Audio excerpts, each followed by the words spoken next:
আজকে আমি আপনাদের সাথে সুইডেনের নিজে হাতে স্ট্রবেরি তুলতে যাওয়ার একটা ভিডিও শেয়ার করব। আর এই ভিডিওতে জায়গার নাম, কেমন করে ওই জায়গায় যেতে হয়, সব ডিটেলস আমি বলে দেব। তাই ভিডিওটা স্কিপ না করে পুরোটা দেখতে থাকুন। Hello everyone, welcome to my channel. আজকে আমরা আসছি স্ট্রবেরি তুলতে সুইডেনের স্টকহোমের ইকিরো কমিউনের ট্রসলুন্ডা সেন্ট্রামে। এই জায়গাটা স্টকহোম কমিউন থেকে বেশ অনেকটাই দূরে। আর এখানে আসতে হলে স্টকহোমের টি সেন্ট্রাল লাইন থেকে গ্রিন লাইনের মেট্রো ধরে ব্রহ্মা প্ল্যান পর্যন্ত আসতে হবে। তারপর সেখান থেকে 317 নম্বর বাস ধরে এই ট্রসলুন্ডা সেন্ট্রামে পৌঁছাতে হয়। তবে এখানে টাইম মেনটেন করা খুবই জরুরি, কারণ কোনো কারণে যদি বাস ট্রেনের টাইম ম্যাচ না করে বা কোনোভাবে যদি বাস মিস হয়ে যায়, তাহলে প্রায় 2 ঘন্টা অপেক্ষা করতে হয় পরের বাসের জন্য। তবে যদি লোকজন বেশি থাকে তাহলে মাঝখানে আরেকটা বাস স্টপে আরেকটা বাস দেয় ওই টসলুন্ডা পৌঁছানোর জন্য, সেটা হচ্ছে স্টান হামরা থেকে। তবে এটা সব সময় না, কিছু কিছু সময় দেয়। তাই আমার মনে হয় যদি কেউ এখানে যেতে চায় তাহলে বাস ট্রেনের সময় দেখে রওনা দেওয়া উচিত, না হলে শুধু শুধু টাইম নষ্ট হবে, যেটা আমাদের ক্ষেত্রে হয়েছে। তবে আমরা উইকেন্ডে গেছিলাম বলে মনে হয় বাসের সার্ভিস একটু কম ছিল। উইকডেতে হয়তো বাস অ্যাভেলেবেল থাকে, তবে যাদের গাড়ি আছে তাদের কথা আলাদা। কোথায় যাচ্ছি? স্ট্রবেরি সেটটা যাচ্ছি।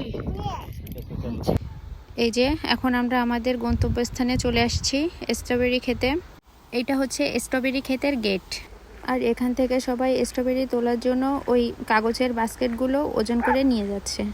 তারপর যে যতটা স্ট্রবেরি তুলবে এখান থেকে ওজন করে পেমেন্ট করে তারপরে বাসায় নিয়ে আসবে। এখানে প্রতি কেজি স্ট্রবেরির দাম হচ্ছে 110 ক্রোনা করে, যেটা বাংলাদেশি টাকায় প্রায় 1300 থেকে 1400 টাকার মতো। এখান থেকে স্ট্রবেরি তোলার জন্য সকাল 10টা থেকে বিকাল 4টা পর্যন্ত এই স্ট্রবেরি ক্ষেত খোলা থাকে। এই ইনফরমেশনগুলো ওদের ইনস্টাগ্রাম বা ওয়েবসাইটে পেয়ে যাবেন। আর তাই এখানে আসার জন্য যাদের গাড়ি নেই তাদের সময়টা মেনটেন করা খুবই জরুরি। এই তো এটা হচ্ছে স্ট্রবেরি ক্ষেত, অনেক বড়, অনেকটা জায়গা জুড়েই স্ট্রবেরি রোপণ করেছে। স্ট্রবেরি মিষ্টি। ওয়াও। আমার ছেলে এখানে স্ট্রবেরি খাচ্ছে আর ওদিকে ওর বাবা কাগজের বাস্কেটটা ওজন করে নিয়ে আসছে স্ট্রবেরি তোলার জন্য। আর এখানকার স্ট্রবেরিগুলো অনেক টেস্টি।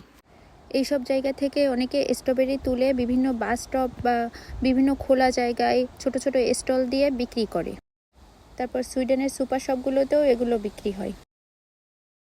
আমরা যেদিন স্ট্রবেরি তুলতে গেছিলাম ওই দিন ওয়েদারটাও তো ভালো ছিল না, মেঘলা আকাশ, মনে হচ্ছিল যেন বৃষ্টি নেমে আসবে। গত বছর যেদিন আমরা স্ট্রবেরি তুলতে গেছিলাম ওই দিন বেশ অনেক রৌদ্র ছিল, কিন্তু আজকে কোনো রোদই ছিল না। এই যে স্ট্রবেরি, এগুলো এখনো কাঁচা, পাকেনি। পাকাগুলো আর একটু সামনে আছে। Strawberry box. ও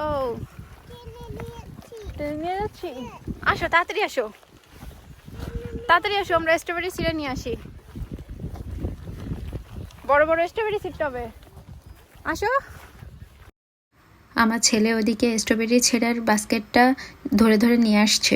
বাস্কেটের ওজন আর সাইজটা একটু ওর জন্য বেশি বড় হয়ে গেছে।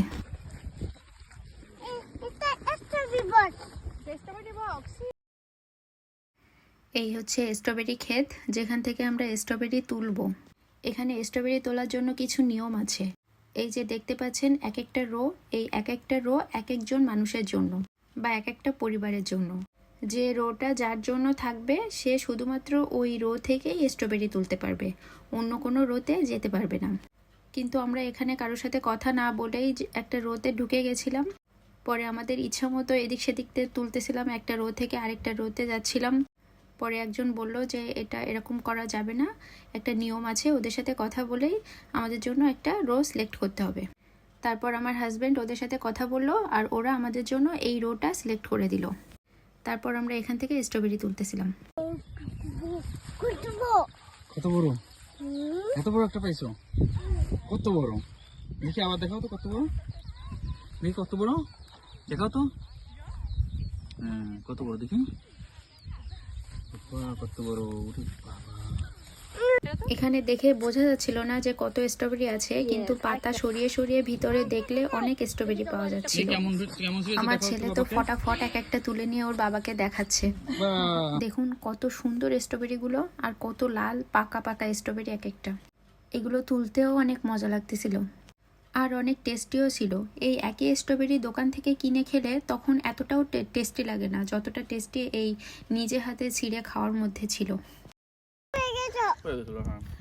কেমন লাগলো স্ট্রবেরি তুলে? অনেক সুন্দর, কারো মিষ্টি এগুলো, অনেক মিষ্টি না? আগের পেটে যেটা গেলাম ওইটার থেকে এই ফিলটা অনেক বড়। বাবা কতগুলো পাওয়াছে, আর মনে তো আমরা আছে? ছিঁড়িনি। 3-4 কেজি হয়ে গেছে। প্রথমে আমরা ভেবেছিলাম ওখান থেকে অল্প কিছু ছিঁড়ে নিয়ে আসবো, কিন্তু স্ট্রবেরি তুলতে তুলতে প্রায় 2 থেকে 2.5 কেজির মতো তুলে ফেলেছি। তারপরেও পোষাচ্ছিল না, মনে হচ্ছিল আরও ছিঁড়ে নিয়ে যাই। আমার ছেলে তো এখান থেকে টপাটপ তুলছিল আর খাচ্ছিল। পাকা না কাঁচা সেটা লাগবে না, ওর খালি তুলতে পারলেই হলো, ওটাতেই ওর মজা। তবে আমরাও এখান থেকে বেশ স্ট্রবেরি খেয়েছিলাম। এখানে কিন্তু স্ট্রবেরি তুলতে তুলতে খাওয়ার কোনো নিয়ম নেই, কিন্তু ওই যে বাঙালি বলে কথা, আমি আর আমার হাজব্যান্ড এখান থেকে বেশ কয়েকটা স্ট্রবেরি লুকিয়ে লুকিয়ে খেয়েছিলাম। তবে শুধু আমরা না, এখানে যারা গেছিল তারা সবাই টুকটাক খাচ্ছিল ছিঁড়ে ছিঁড়ে।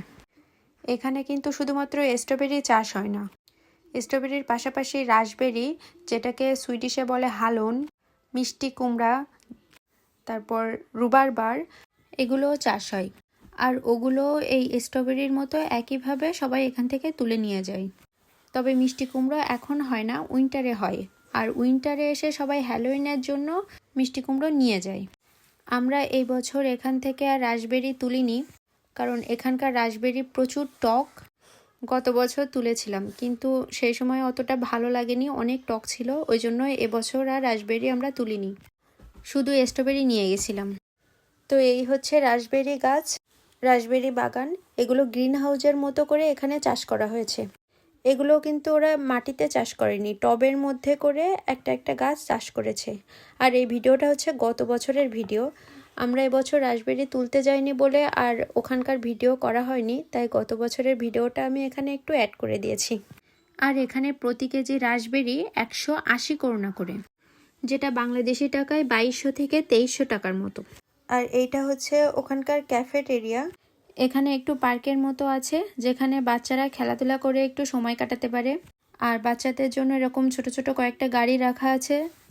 গত বছর আমার ছেলে কত ছোট ছিল না, ও তখন একা গাড়ি চড়তে পারতো না, একা একা গাড়ি ঠেলে ঠেলে নিয়ে যেত। এখন তো বড় হয়েছে, এখন পারে। এই ক্যাফেটেরিয়াতে কফি, তারপরে হালকা স্ন্যাক্স, আইসক্রিম এগুলো বিক্রি হচ্ছিল। তারপর কোল্ড ড্রিঙ্কস ছিল। এটাও গত বছরের ভিডিও। এই বছর আমরা এই জায়গাটাতে আর যাইনি, কারণ আমাদের বাস ধরার জন্য একটু তাড়া ছিল, ওই জন্য আর এখানে যাইনি, তাড়াতাড়ি করে বাস ধরতে হবে, এজন্য বেরিয়ে গেছিলাম। আমি এখানে কিছু ছবি অ্যাড করে দিলাম। ওই যে সাদা টেন্টের মতো যে জায়গাটা দেখা যাচ্ছে, ওইখানে হালন চাষ হয়, আর এগুলো হচ্ছে মিষ্টি কুমড়া গাছ। আমাদের স্ট্রবেরি তোলা শেষ না? আমাদের স্ট্রবেরি তোলা শেষ না? স্ট্রবেরি আছে এখনো?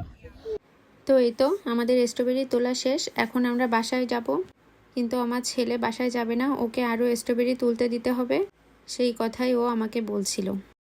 আসলে আমার তখন নিজেরই বাসায় যেতে ইচ্ছে করতেছিল না, মনে হচ্ছিল আরও কিছু স্ট্রবেরি তুলি। তো আজকের মতো ভিডিও এখানেই শেষ। বাসায় যাওয়ার ভিডিওটা আর করিনি, কারণ অনেক দেরি হয়ে গেছিল, আর আমার ছেলেও ঘুমিয়ে যাচ্ছিল, ওই জন্য আর ভিডিও করা হয়নি। সবাই ভালো থাকবেন, সুস্থ থাকবেন, আর ভিডিওটা ভালো লাগলে ছোট্ট একটা কমেন্ট করে দিবেন, আর আমার এই ছোট্ট চ্যানেলটিকে একটু সাবস্ক্রাইব করে দিবেন। ধন্যবাদ সবাইকে। আসো এবার ঘুরে চলে আসো, এবার দুধ দিয়ে আসো।